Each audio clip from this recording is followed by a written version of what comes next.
지난 30년간 한국 대통령이 미국을 방문할 때 현지에서 누군가 나와서 경호를 하겠죠.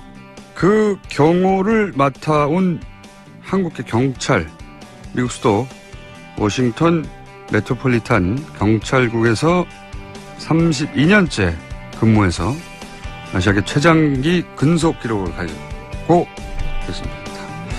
마침 한국에 오셔가지고 저희가 모셨습니다. 조셉 오 팀장님. 네. 네, 스튜디오에 직접 나오셨습니다. 안녕하십니까. 안녕하십니까. 네. 늦게 가신 게 언제입니까? 1976년도에 이민 갔습니다. 1975년. 그때가 몇 살이셨어요? 제가 만 10세 때였습니다. 그리고 경찰에 들어가신 게 언제입니까? 경찰에 들어간 거는 1985년이었습니다. 그때부터 지금 계속. 네. 진짜 오래 계신 분입니다, 경찰. 저희가 모신 이유 중에 몇 가지 재밌는 포인트가 있어서 저희 모셨어요. 예. 물론 아시아에서 최장 근속 기록을 가지고 계시긴 하지만 그건 이제 미국의 사정이고, 그렇죠? 그렇죠. 근데 우리하고 연결 포인트가 있냐면 30여 년간 전 현직 포함, 네. 그 전직들도 미국을 비공식 방문하기도 하잖아요. 네. 그때도 경험을 하셨던 거죠. 네. 최근 30년간 대한민국 모든 대통령을 다 경험했다고 보시면 되는 거죠. 네. 네. 맞습니다. 현직일 때와 전직일 때 모두 포함하여. 네.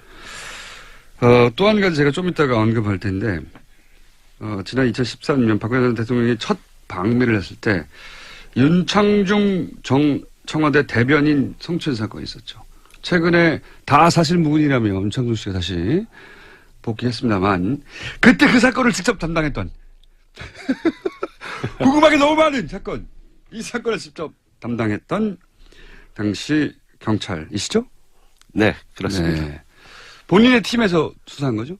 네. 내막을 알고 있다. 내막을 알고 있다. 둘 다, 예, 지구상에서 몇 분 없는 분인데, 두 개가 교집합이 이루어지신 분입니다. 자, 그러니까 저희가 어떻게 섭외를 안 하겠습니까? 왜 이분을 다른 단체에서 섭외를 안 했는지 몰라요. 그러면 첫 대통령이 누구였습니까? 첫 대통령이 그때, 노태우 대통령이셨습니다. 노태우. 네. 그리고 노태우부터 쭉 해서 문재인 대통령까지. 네. 맞습니다. 그럼 이 질문을 드리지 않을 수 없는데, 지금까지 그러니까 전현직 합쳐서 25차례 이상 대통령을 경험하신 거잖아요. 네. 맞습니다. 네, 25차례. 가장 까다로운 대통령이 누굽니까? 경호의 차원에서. 경호의 차원에서는 거의 다 까다롭습니다. 대통령이 뭐 가장 예. 까다롭겠지만, 예. 경호의 차원에서 볼 때, 경호하기 너무 어렵다라거나 아니면, 뭐 이렇게까지 이렇게 빡빡하겠구나라든가 아니면 너무 헐렁한 거 아니야라든가 여러 가지 이례적인 경우가 있을 거 아닙니까? 그죠? 거의 전직 대통령들께서 미국에 방문하실 때 반대 세력이 그때는 많았습니다. 반대 세력이. 그래서 뭐 지지자들도 있지만은 반대 교포들도 있어서 반드시 반대 시가 있어요. 그죠? 그렇습니다. 거의. 예. 그래서 일단 그분들로부터 어떻게 보호할 것인가. 그렇습니다. 네, 그게 신변보호가 더 중요하기 때문에. 네, 또 미국도 총이 있잖아요. 그래서 저희들이 그걸 책임을 지고 네. 경찰이 그 주위를 알아서 탐색을 하면서 저희들이 그 경호와 그분들의 신변보호를 책임지고 있습니다. 그러면 아찔했던 순간 같은 거 없으셨어요? 제일 아찔했던 순간이 바로 우리 요번에 전번 행사 때 문 대통령 오셨을 때 아찔 많이 했습니다. 왜 아찔했나요? 모든 대통령들은 이렇게 우리 교포 주민들 환영객이라도 앞으로 이렇게 잘 나서지를 않으십니다. 환영객이라 하더라도 반대시뿐만 아니라 환영객들한테도 나서질 않는다. 그렇죠. 어허. 그렇게 이렇게 뭐 거리를 두고 공식장에서 나오실 때는 그냥 차로 바로 타시죠. 바로. 네. 주민들한테 이렇게 멀리서 이렇게 손은 흔들 수 있어도 아주 멀리서. 그 앞으로 접근을 하지 않으십니다. 그렇지만 이제 제가 경호를 맡아오면서 최초로 대통령께서 그래서 저도 와 이거는 미국 대통령도 잘 안 하는데 한국 대통령도 그 클린턴 대통령 스타일이시구나 이렇게 나와가지고 직접 교민들한테 가서 악수도 하시고 아주 좋은 이미지를 아주 남기시더라고요. 그래서 제일 난감했던 거는 이제 이런 일이 처음이라서 자 이제 여기 교포들 보고 따라다니시더라고요. 이 교포들이 어떻게 너무 한국 분들이 우수하니까는 네. 정보를 다 알고 계세요. 그래서 저희들이 현장에 뭐 1시간 전에 도착했는데 이분들은 뭐 4시간, 5시간이거나 어떤 분은 노스 캐롤라이나 뭐 그 먼 데서 10시간, 12시간 운전하고 전 가족이 대통령 뵙겠다고 워싱턴까지 와서. 그런 거 처음 있는 일입니까? 예. 쨍볕에서 뭐 대통령 앞으로 대여섯 시간이 있어야지 오는데 거기서 기다렸다고 합니다. 그러면서 꼭 만나야 된다고. 그래서 그렇게 만나시고 싶으십니까? 그랬더니 소원이라 그러시더라고요. 그래서 그러면은 제 경험을 봤을 때는 잘 만나시는 분이니까 그러면은 만나시고 싶으시고 앞에 계실 거면은 저희들이 소지품 같은 거 확인해도 좋습니까? 소지품, 그렇죠. 그때 보통 네. 웬만한 반응이 안 됩니다라든지. 그렇죠. 미국 인권 사회에서. 침해고 뭐 그렇죠. 그러니까는 막 들고 일어나죠. 미국에서는 특히 자기 인권에 대해서 민감하잖아요. 예. 근데 오히려 그 가방을 저한테 맡기면서 가방치고. 그러니까 그 뒤에 계시는 분들까지 전부 다 제 거 먼저 보시라고. 가방. 저도 보니까는 이거 참 재밌더라고요. 그래갖고 이분들이 아주 평화로서 꼭 대통령을 만나고 싶은 분들이구나. 그래서 하여튼 제가 나오실 때 우리 대통령께서 뭐 어떻게 하실지도 모르지만은 네. 옆에 가만히 계시라고. 네. 그리고 오시면은 네. 인사하시고 네. 그럼 혹시 좋은 일이 있을지도 모른다. 좋은 일이 있을지도 모른다. 그 기뜸을 해주죠. 네. 근데 이제 아주 그러면 이제 대통령께서 내려오시면서 나와서 반기시고 또 사진도 같이 찍고. 그래서 제가 봤을 때 이게 우리 대한민국도 이제 민주주의 국가가 다 됐구나. 이게 그냥 선진국이 아니라 대선진국하고 비슷하구나. 왜 그런 걸 보니까는 아주 대한민국 자체가 진보로 가는구나. 전에는 다 보수적이었는데. 그래서 그걸 보고 제가 흐뭇했습니다. 굉장히. 예. 문재인 대통령은 그냥 손을 흔드는 게 아니라 그 군중석으로 들어가요. 예, 맞습니다. 군중석으로 들어가서 같이 막 셀카 찍고. 네. 거기서도 그랬을 텐데. 예. 거기서 뭐 다 그러셨는데요. 네. 그게 이제 당황스러웠다. 네, 그게. 기본적으로 30년간 해왔던 경호의 방식하고 전혀 달랐기 때문에. 그렇죠. 거기 계시는 경호원들도 그렇고, 미국 경호원들도 그렇고, 나중에는 그게 당연한 걸 알고, 다들 오히려 웃으시면서, 다들 경호자들도 같이, 한국 대통령이 참 국민들한테 인기가 많으시구나. 그 경호를 하시다가 팬이 되신 것 같아요. 이런 건 어떻습니까?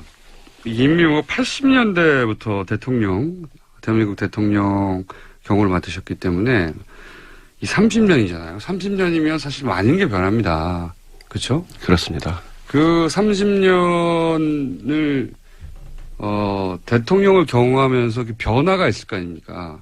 그러니까 뭐 미국 사회가 한국 대통령을 상대하는 어떤 정도도 변했을 것이고, 그다음에 그런 대통령이 왔을 때 미국 사회나 혹은 교민 사회가 이제 반응하는 정도 많은 게 변했을 거 아니에요. 그 변화가 느껴지잖아요. 그렇죠. 어떻게 변해왔어요?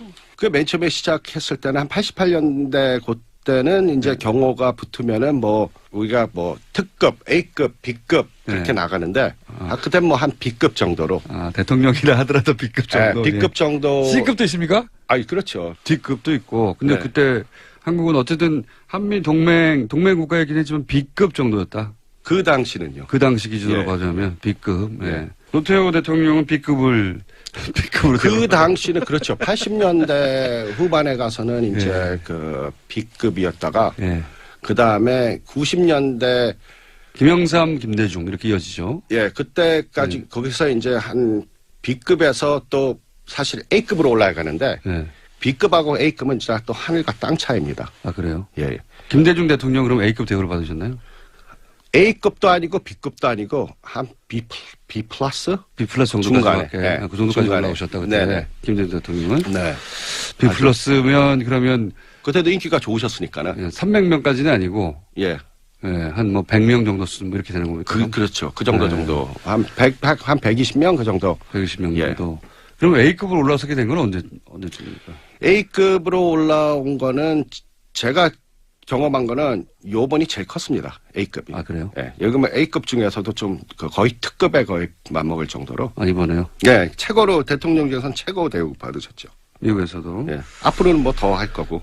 그 과정을 지켜보면서 또 한국의 뭐랄까요, 세계, 특히 미국 내에서의 어떤 위상 정도가 변하는 거를 피부로 느끼시겠군요. 그렇게 간접적으로. 네, 그렇죠. 예. 요건 어떻습니까? 이제 많은 분들이 궁금해하는 윤창중. 네. 이게 지금 이게 기소가 안 됐어요. 그죠? 미국에서 기소는 안 됐어요. 근데 예. 이제 좀 이따 그 얘기도 하겠지만 네. 미국에선 경찰이 수사를 하고 기소가 분리돼 있잖아요, 완전히. 예, 서로 협조로서 예. 모든 공권력과 수사권은 경찰이 다 가지고 있습니다. 네. 검경 수사권은 분리되어 있기 때문에 이제 네. 우리나라에서 이제 그거 큰 이슈입니다. 근데 제가 이런 말씀 드리는 이유는 뭐냐면 미국의 검찰은 기소하지 않았어요. 그렇죠? 네. 그런데 검찰이 기소하지 않았기 때문에 그 윤창중 씨는 네. 바로 기소하지 않았지 않느냐. 내가 그 소위 아무런 일도 없었다. 난 무죄다라고 주장하면서 최근에 다시 활동을 시작하셨는데 근데 그 시점으로 돌아가서 수사는 하셨을 거 아닙니까? 그리고 기소 의견으로 송치를 한 건지 아니면은 불기소 의견으로 송치했기 때문에 검찰이 기소를 안 한 건지가 전혀 다른 거 아닙니까? 그죠? 맞습니다. 자, 그러면 첫 번째 질문은 그때 기소 의견으로 검찰에 우리식으로 표현하면 송치를 하셨나요? 예, 맞습니다. 저희들이 뭐 경찰이 수사를 전 수사를 저희들이 맡아서 하니까 네. 저희들이 수사를 마치고 이제 영장과 모든 거기에 대한 정보를 네. 이제 검찰에다가 이제 기소하십시오 하고 우리가 넘겨주죠. 아하. 제가 이게 궁금했어요. 우리나라에서는 기소를 하지 않았다까지만 제대로 보도가 됐지 수사를 한 주체가 네. 기소 의견으로 검찰에 송치했느냐 아니냐 궁금했거든요. 그러니까 수사를 한 경찰에서는 기소하라고 했군요. 의견을. 그렇죠. 네. 그렇다는 얘기는 범죄 혐의가 소명되었다. 우리 식으로 피우면 범죄가 있었다고 보신 거 아닙니까? 경찰 입장에서는 그렇죠. 네, 경찰 입장. 제가 궁금한 건 경찰 입장이에요. 아, 예, 예. 경찰 입장은 당시에 조사해봤는데 뭐 죄 있구만 이렇게 한 거 아니에요. 그렇죠. 네. 그때 당시에 윤창중 씨 그때는 이제 대변인이었죠. 윤창중 전 청와대 대변인의 주장과 피해를 입었다고 주장하는 여성의 주장과 당연히 엇갈렸죠. 그렇죠? 네, 그 당시에 그랬었습니다. 엇갈렸고 네. 하지만 이제 미국 경찰에는 독립적인 수사권이 있기 때문에 네. 뭐 다른 고려할 필요 없이 사건 자체를 수사했을 거 아닙니까, 그죠? 그렇습니다. 있는 그대로. 네. 쭉 조사를 했더니 양쪽의 주장이 엇갈리는데 수사를 해봤더니 말하자면 그 여성 인턴의 주장이 맞다고 결론을 내렸다는 얘기네요. 경찰 입장에서는 그렇습니다. 이 소식이 궁금했습니다. 미국 경찰은 그 여성 인턴의 주장이 맞다고 결론을 냈었다. 예, 피해가 있었다. 네. 예. 윤창중 씨는 아직도 지금 아니라고 주장하고 있거든요. 예. 그렇겠죠. 그게 뭐 그러겠죠. 외교관 면제 특권이 있기 때문에 네. 아니라 그러면 아닌 거죠. 뭐. 근데 사건이 발생하고 바로 수사했던 팀이잖아요. 네. 네. 맞습니다. 네. 그러니까 팀장님 팀이었지 않습니까? 그렇죠. 예, 바로. 이런 인연이 어디 있습니까, 이게. 네. 특종이에요, 특종. 특종. 그러니까 이제 뭐 여러 가지 단어도 그랩이라는 단어도 등장하고 뭐 속옷 이야기도 나오고 뭐 알몸 이야기도 나오고 등등 여러 가지 얘기가 나왔는데 물론 다 부인했어요. 예, 정치 씨는. 하지만 피해자 쪽의 주장이 다 맞는 걸로 수사가 된 거죠. 그렇죠. 저희 입장에서는. 윤창중 씨? 미국에서 수사한 팀장님 오셔가지고 범죄 혐의가 소명됐다고 지금 당시로서는. 그러면 범죄가 일어났다고 해서 기소를 하라고 검찰에 넘겼고 검찰은 그때부터는 이제 그것이 외교부라든가 그렇죠? 뭐 이런 차원에서 기소를 할 건지 말 건지 고민했겠죠? 그렇습니다. 그래서 외교법을 먼저 주시를 해서 기소하기 전에 미국에 사실 제일 높은 법이 헌법이죠. 네. 그 다음에는 두 번째로 높은 법이 협상법이거든요. 국가협상법. 국제적으로. 예. 그래서 그 협상법이 두 번째로 높은데 그 다음에 연방법 그렇게 나오거든요. 네. 그래서 국제협상법이 더 높기 때문에 거기서 이제 외교관 면제 특권이 있기 때문에 그런 법이 적용되니 검찰에서도 그 미국 법무부죠. 거기서도 이제 본인들이 거기서는 판단을 할 게 아니라 이거를 외교부로 넘겨서 외교부에서 그거를 알아서 하는 거죠. 외교적으로 무마가 됐군요. 말하자면. 저도 모르겠습니다. 그렇죠. 왜냐면 그건 저희 영역이 아니니까. 관할 아니까 네. 우리들이 미국이 좋은 게 뭐냐면은 저희가 그렇게 올라가는 것도 네. 관심은 없습니다. 우리 책임을 다했으니까. 우리 책임 다 하고. 우리는 죄 있다 하고. 네, 그러면 또 기소는 법무부에서 검찰에서 기소권을 갖고 있기 때문에 또 거기서는 제가 있건 없건 거기서 또 알아서 하는 거고 그다음에 또 외교 문제는 외교부에서 하는 거니까 그 세 가지를 다 거쳐야지 사실 공정성이 있을 거 아닙니까? 한쪽에서 우리가 죄가 있다 없다 그래갖고 한쪽에서 우리가 구워 삶으면 안 되죠. 그거 완전히 부정부패가 돼버리니까. 실제 죄는 있는데 이것이 외교적으로 무마된 것으로 추정이 되네요. 예, 조사한 경찰의 입장에서는 조사한 경찰이 가장 잘 알죠. 그렇죠. 예. 우리가 기초 수사를 다 하고, 예. 그다음에 그 수사가 끝이 나면은 그 끝 후에 바로 이제 검찰로 기소를 넘깁니다. 네, 그러니까요. 피해자 조사도 다 하셨을 것이고, 당연히. 네. 네. 그리고 그것이 그 주장이 신빙성이 있는지도 다 따져봤을 것이고, 네. 당시에 각종 시스템이나 모든 걸 다 확인하셨겠죠. 네, 그렇겠죠. 필요한 것들은. 네. 네. 그래서 이제 윤창중 전 대변인, 윤창중 씨는 성추행을 하였던 것으로 미국 경찰은 결론이 내었다는 사실을 뉴스공장을 통해서 알려드립니다. 그 이후 외교적으로 어떻게 무마됐는지는 저희가 여기서 따질 수가 없고. 그렇죠. 네, 모르겠습니다. 모르겠는데 어쨌든 기소는 되지 않았다. 네, 그것이 결론이고요. 자, 윤창중 씨 거는 마지막으로 하나만 더 여쭤보겠습니다. 예. 그래서 죄질이 굉장히 나빴습니까? 예, 죄를 죄를 졌으니까는 저희들이 수사를 했지 죄가 없으면 거기서 아예 기소한다는 그런 말도 없고 네. 죄가 없으니까. 죄 맞네. 이렇게. 경찰에서는 죄가 없다. 그러니까는 검찰로 기소를 안 넘기겠다. 그렇죠. 완전히 그러니까 미국에서는 경찰이 다 수사를 하니까. 네. 하여튼 저희들에서 제가 확실했던 거 아닙니까? 예. 어느 정도의 통상적인 경우라면 어느 정도의 형량이 나올 만큼의 사건이었습니까? 미국이었다면? 근데 미국에서 큰 죄는 아니고 제가 보기에는 약간 1년 1년 근데 그게 1년 정도라 그래도 좀 약간 그래도 한국에서 말하면 좀 또 명예적으로 좀 문제가 있는 거죠. 그러니까 어쨌든 그게 범죄가 중요한 게 아니라 윤창중 씨 미국에 빨리 돌아왔거든요. 중간에 빨리 안 돌아왔으면 1년 정도 계실 뻔했습니다. 비자 문제를 어떻게 해결했을까요? 하여튼 1년 정도 나오는 네. 공식적으로 밝혀드립니다. 당시 사건을 직접 담당했던 그 팀의 팀장이 수사하였고 유죄로 보여졌고 그래서 그 정도 사건 1년 정도 수감되는 정도 사건 이렇게 사형 이런 건 아니고요. 저 큰 사건 아니고 그런 건 1년 정도 그냥 미국 방문하시면 안 될 것 같아요. 예. 자, 마지막 질문입니다. 네. 이번에 이제 오신 이유가 세미나 참석차 오셨는데, 이제 그건 경찰청에서 주최하는 것이고, 또, 경찰끼리 도대체 어떻게 돌아가고 있는지 서로 정보도 교환하고 세미나도 하셨을 것 같은데, 지금 계속 얘기했던 검경 우리나라에서 수사권 분리라고 하는데, 미국에서는 어떻게 하고 있는지, 우리는 이제 검찰이 다 가지고 있거든요. 수사를 지휘하고, 그리고 또 기소도 하고. 그러니까 그 구조로 보자면 경찰은 검찰의 심부름을 하는 거죠. 실제로 우리나라에서 구조는. 이게 이제 과거 일제시대 때 들어온 시스템인데 여전히 유지되고 있어요. 근데 이거 가지고 아직도 해결이 안 됐고 우리 검찰은 놓고 싶지 않은 거죠. 근데 전 세계적으로는 사실 대부분 분리되어 있다고 하는데 미국의 경우는 어떤지 좀 설명해 주시죠. 네, 미국은 이제 경찰과 검찰은 사이는 서로 협상 관계입니다. 서로 대등한 협상 관계. 상하 관계가 아니라 서로의 지휘를 받는 것이 아니라 독립적인 기관으로서 경찰은 수사, 검찰은 기소.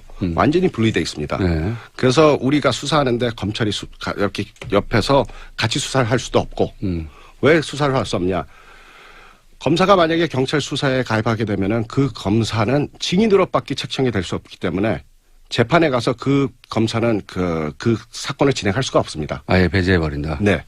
그 증인으로 났기 때문에. 그러면서 모든 수사는 경찰이 하고 경찰이 증언을 하고. 근데 검찰이 가지고 있는 거는 기소권입니다. 그러니까 이 혐의를 보고 이제 기소를 할 건지 말 건지 결정하는 거죠. 그렇죠. 네. 그래서 그 혐의에서 경찰이 수사한 거를 보고 그다음에 이 사건이 기소했을 때 우리가 재판으로 이 사건을 끌고 가면은 이 사람들이 유죄 판결을 받을 수 있을까? 법적인 판단을 하고. 그거를 네. 보고 만약에 유죄 판결에 또 미세함이 있다 그러면은 거기서 기소 중지가 되죠. 맞아요. 이건 부족하다. 네. 이렇게. 근데 그게 이제 경찰하고 협상으로 합니다. 경찰이 왔을 때 미리 와서 이거 기소하지 않는 게 좋겠다고 얘기를 합니다. 왜냐하면 가지고 가봤자 부족하다. 이거 부족하고 재판에서 죄는 있는데 부족하니까는 재판으로 끌고 와서 나중에 검찰이 골탕을 먹을 수 있다고. 왜냐하면 이거 이길 수 없는 거니까 미리 얘기해줘서 무죄가 나버릴 수도 있고. 네. 그러니까 거기서 기소를 이제 기각을 하죠. 그러면 맞아요. 경찰에서는 우리는 업무는 끝났으니까 기소 기각으로서 그럼 이럴 저희들이 수도 사건을 있겠군요. 종료했죠. 이렇게 해가지고는 재판에서 이길 수 없으니까 추가적으로 좀 수사를 보강해 나오. 네. 이런 요청을 할 수는 있겠군요. 요청을 합니다. 근데 이제 경찰에서 봤을 때 추가로 뭐 수사를 해달라는데 그 경찰도 판단해서 추가 수사하는 게 뭐 완전히 그 어긋난 행동이라면은 아예 안 하죠. 근데 그게 이제 검찰이 요구해도 거부할 수도 있다. 네. 우리는 뭐 거부할 수는 없어요. 거부할 수는 없는데 미국에서는 대대관 기관이기 때문에 네. 법리적인 판단을 하고 네. 또 재판의 뭐 판사의 성향을 봐서 이거는 네. 뭐 추가적으로 수사가 필요할 것 같다고 얘기해도 경찰 입장에서는 아니다, 이 수사는 충분히 되었다라고 판단하면 거부할 수도 있다는 거죠. 그렇죠. 그래서 서로 견제를 하게 만들어놔서 한쪽에서 힘이 쏠리지 않게끔 한쪽이 다 하면은 이게 부정부패가 되거든요. 그런 경우가 많죠. 그래서 같이 같은 기능을 하는 거기 때문에 제가 쉽게 비유를 들면은 만약에 우리 대한항공 비행기를 타고 오는데 제가 저 기장이 바로 대통령이구나. 네. 조수석에 앉아 있는 부기장이 네. 그 국무총리다. 네. 그럼 거기서 이제 거기 플라이트 어텐던스라고 이렇게 같은 직원들 있죠. 승무원들. 예. 승무원들이 전부 다 국회의원들입니다. 예. 그럼 저기 앉아 있는 우리들은 국민이죠. 예.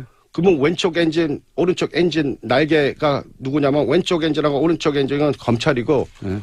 오른쪽 날개는 경찰이죠. 예.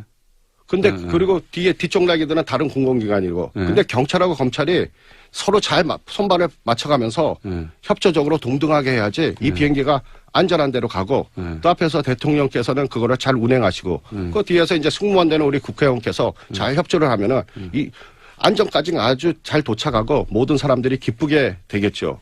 미국에서는 그 잘 통하는 비유입니까? 아니요, 제가 그래서 지금 생각한 겁니다. 딱 생각해보니까 그게. 알겠습니다.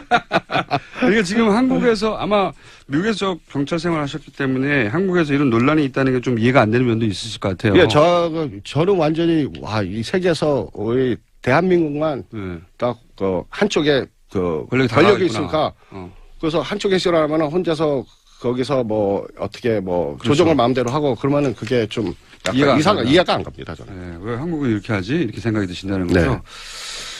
알겠습니다. 평생 전혀 다른 시스템을 경험하신 분의 시각으로 검경 수사권 분리 문제에 대해서 한번 짚어봤습니다. 자, 오늘 굉장히 재밌었고요. 예. 네, 감사합니다. 시간이 아쉬울 따름인데 이제 미국으로 돌아가셔가지고 이 윤창중 건 그 수사 파일 같은 거 있지 않습니까? 네. 네. 잘 보관돼 있겠죠? 그렇죠. 그거는 네. 저희들이 보관돼 있는데 그거는 뭐 국가적인 차원이니까는 이제 만질 수도 없고 예. 그거는 뭐 저야 뭐 잘 밑에서 보관되어 있는지 궁금했습니다, 그냥. 예. 잘 보관되어 있는지. 그리고 그 내용도 다 기억나시죠? 네. 뭐 왜냐면 그런 것 같습니다. 기억은 뭐 왜냐면 저희가 반론권을 보장하기 때문에 윤창주 씨 연락을 받으면 그때 저희가 또 팀장님 전화 연결할 수도 있거든요. 네. 아, 네. 기록상은 어떻게 돼 있냐고. 굉장히 만나기 힘든 분 한국에 오셔서 저희가 만났습니다. 혹시 이제 워싱턴에서 큰 사건이 있을 때 저희가 워싱턴 경찰의 입장이 궁금할 때 혹은 윤창중 씨의 반론이 있을 때 저희가 전화 연결 드리도록 하겠습니다. 그때 좀 받아주시고요. 네네, 감사합니다. 초청해 주셔서 감사하고요. 네. 한국인으로서 하는 게 저는 굉장히 영광이고 만족스럽다고 생각합니다. 한국인으로 지금 최장기 기록을 세운 것도 축하드립니다. 오늘 말씀 감사합니다. 지금까지 조셉 오 팀장님이었습니다. 감사합니다. 지난 30년간 한국 대통령이 미국을 방문할 때 현지에서 누군가 나와서 경호를 하겠죠. 그 경호를 맡아온 한국의 경찰, 미국 수도 워싱턴 메트로폴리탄 경찰국에서 32년째 근무해서 아시아계 최장기 근속 기록을 가지고 계십니다. 아침 한국에 오셔가지고 저희가 모셨습니다. 조셉 오 팀장님. 네. 네, 스튜디오에 직접 나오셨습니다. 안녕하십니까. 안녕하십니까. 네. 미국에 가신 게 언제입니까? 1976년도에 이민 갔습니다. 1975년. 그때가 몇 살이셨어요? 제가 만 10세 때였습니다. 그리고 경찰에 들어가신 게 언제입니까? 경찰에 들어간 거는 1985년이었습니다. 그때부터 지금 계속. 네. 진짜 오래 계신 분입니다, 경찰. 저희가 모신 이유 중에 몇 가지 재밌는 포인트가 있어서 저희 모셨어요. 예. 물론 아시아에서 최장 근속 기록 가지고 계시긴 하지만 그건 이제 미국의 사정이고, 그렇죠? 그렇죠. 근데 우리하고 연결 포인트가 있냐면 30여 년간 전 현직 포함. 네. 그 전직들도 미국을 비공식 방문하기도 하잖아요. 네. 그때도 경험을 하셨던 거죠. 네. 최근 30년간 대한민국 모든 대통령을 다 경험했다고 보시면 되는 거죠. 네. 네. 맞습니다. 현직일 때와 전직일 때 모두 포함하여. 네. 또 한 가지 제가 좀 이따가 언급할 텐데, 지난 2013년 박근혜 전 대통령이 첫 방미를 했을 때, 윤창중 청와대 대변인 성추행 사건이 있었죠.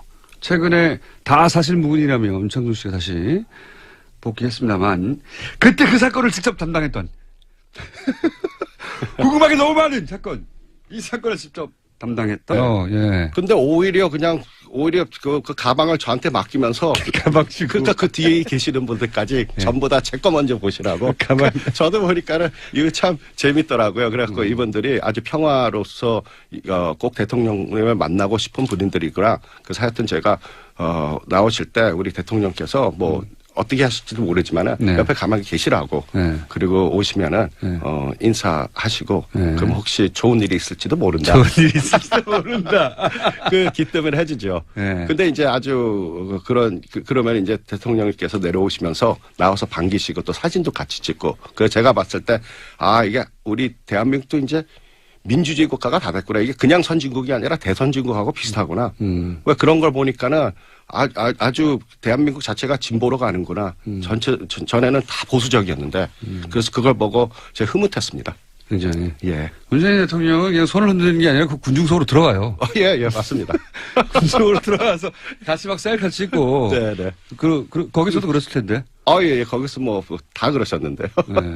그게 이제 당황스러웠다. 네, 그게.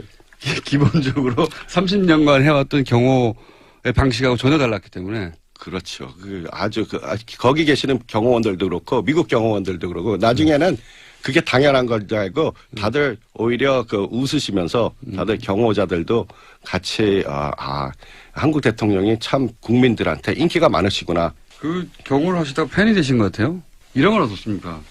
임명호 80년대부터 대한민국 대통령 경호를 맡으셨기 때문에, 이 30년이잖아요. 30년이면 사실 많은 게 변합니다. 그렇죠? 그렇습니다. 그 30년을 대통령을 경험하면서 그 변화가 있을 거 아닙니까? 그러니까 뭐 미국 사회가 우리 교포 주민들 환영객이라도 앞으로 이렇게 잘 나서지를 않으십니다. 환영객이라 하더라. 반대시뿐만 아니라 환영객들한테도 나서질 않는다. 그렇죠. 어허. 이렇게 뭐 거리를 두고 공식장에서 나오실 때는 그냥 차로 바로 타시죠. 바로. 네. 주민들한테 이렇게 멀리서 이렇게 손은 흔들 수 있어도 아주 멀리서. 그 앞으로 접근을 하지 않으십니다. 그렇지만 이제 제가 경험을 맡아오면서 최초로 대통령께서 그래서 저도 이거는 미국 대통령도 잘 안 하는데 네.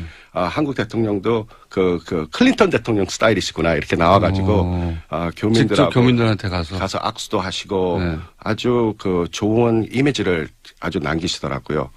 그래서 제일 난감했던 거는 이제 이런 일이 처음이라서 이제 여기 교포들 보고